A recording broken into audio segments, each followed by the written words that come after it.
इतिहास हमेशा तलवार से नहीं लिखा जाता। कभी कभी इतिहास तराजू, सिक्कों और मसालों से लिखा जाता है। 15वीं सदी का भारत, जिसे दुनिया सोने की चिड़िया कहती थी, और यही वह भारत था जिसने यूरोप को समुद्र पार करने पर मजबूत कर दिया। इतिहासकार के.एम. पणिक्कर के शब्दों में, वास्को द गामा का आगमन एशिया के इतिहास में एक नए युग की शुरुआत था। नमस्कार, मेरा नाम रूप है। आज हम जानेंगे भारत में यूरोपियों के आगमन की पूरी कहानी। यूरोप में भारत की पहचान थी मसालों की भूमि के रूप, काली मिर्च, दालचीनी और इलायची।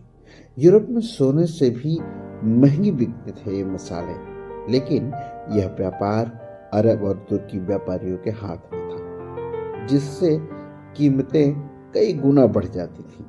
इतिहासकार आर.सी. मजूमदार लिखते हैं, यूरोपियों का भारत आगमन एक निर्णायक ऐतिहासिक घटना थी।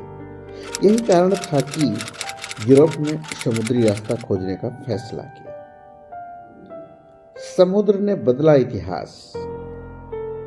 जहां जमीन ने रास्ता रोका, वहां समुद्र ने रास्ता दिया। भौगोलिक खोजों का युग शुरू हुआ और भारत बना इस खोज का अंतिम लक्ष्य।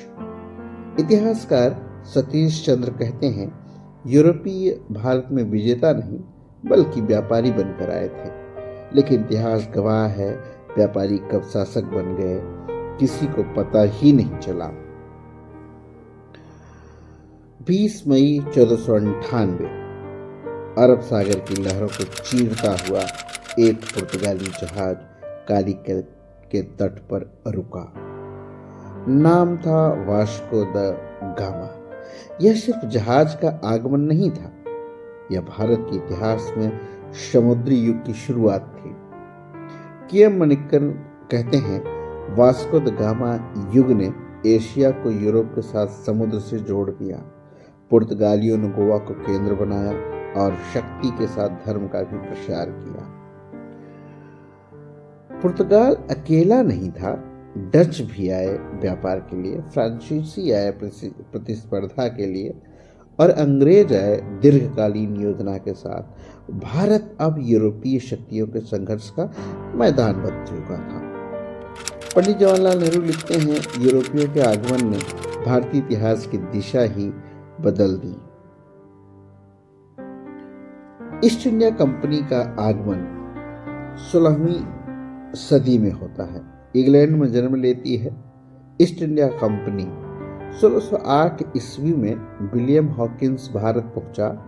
1615 में जहांगीर से व्यापार की अनुमति मिली, लेकिन व्यापार सिर्फ बहाना था।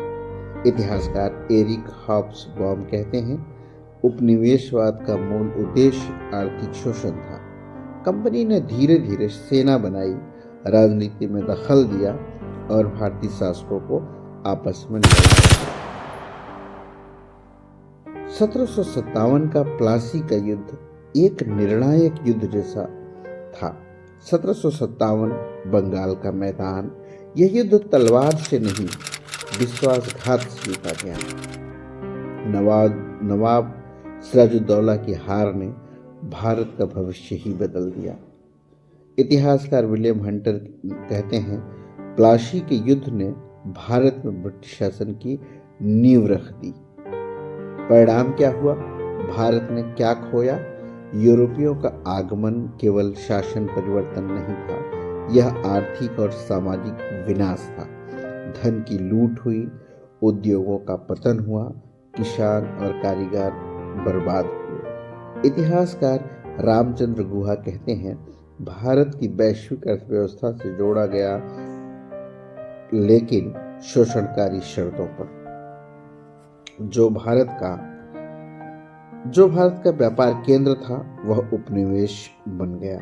लेकिन यह कहानी हार की नहीं, संघर्ष की है और अंततः 1947 में भारत ने अपनी स्वतंत्रता वापस पाई।